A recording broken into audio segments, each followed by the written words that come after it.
عبداللہ ابن عمر رضی اللہ تعالیٰ فرماتے ہیں ان عمر بن الخطاب رأى حلة سیراء عند باب المسجد، عمر ابن خطاب رضی اللہ تعالیٰ نے ایک لباس مسجد کے باہر دیکھا جو بک رہا تھا. فقال یا رسول اللہ لو اشتریت هذه، انہوں نے کہا اللہ کے رسول کاش کہ آپ اس کو خرید لیتے، یعنی کاش کہ آپ کے لیے خریدا جاتا. فلبستها یوم الجمعۃ وللوفد اذا قدموا علیک، تو آپ جمعہ کے دن اسے پہنتے اور جب لوگ آپ سے ملنے آتے ہیں، وفود آتے ہیں مختلف علاقوں سے، گروپ کی شکل میں لوگ آپ سے ملنے آتے ہیں تو ان دنوں میں آپ اس کو پہنتے، کاش کہ یہ لباس آپ لے لیتے. فقال رسول اللہ صلی اللہ علیہ وسلم انما یلبس هذه من لا خلاق له فی الآخرہ، آپ نے کہا یہ لباس اس کا ہے، یہ وہ پہنتا ہے جس کا آخرت میں کوئی حصہ نہیں.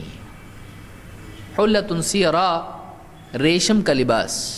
وہ لباس کیسا تھا؟ ریشم کا لباس تھا. تو ریشم کا لباس مردوں کے لیے جائز ہے؟ نہیں. عورتوں کے لیے جائز ہے؟ ہاں. سونا پہننا مردوں کے لیے جائز ہے؟ نہیں. دولہے کے لیے؟ نہیں. دولہے کے لیے تخصیص نہیں ہے اس میں سے. دونوں چیزیں آج دیکھیے ہمارے دولہے پہنتے ہیں، ایک دم ریشم کا پورا کرتا، اس پہ جیکٹ اور پھر پاجامہ، اور اس کے ساتھ 4 تولے 5 تولے 2 تولے انگوٹھی، ایک اپنے گھر کی، ایک دوستوں کی، ایک لڑکی والوں سے چھین کے لی ہوئی، سب لے کے پہنتا ہے ایک دم. تو سونا مرد کے لیے حرام ہے.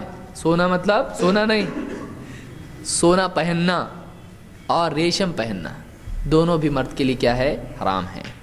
تو آپ نے کیا فرمایا؟ دیکھیے اس کا مطلب یہ ہے، یعنی یہ جو پہنے گا آخرت میں اس کو کوئی بدلہ نہیں، اچھا حال نہیں ہوگا آخرت میں، اس کو جنت میں اس کا کوئی حصہ نہیں ہے، وہ جہنم میں جائے گا.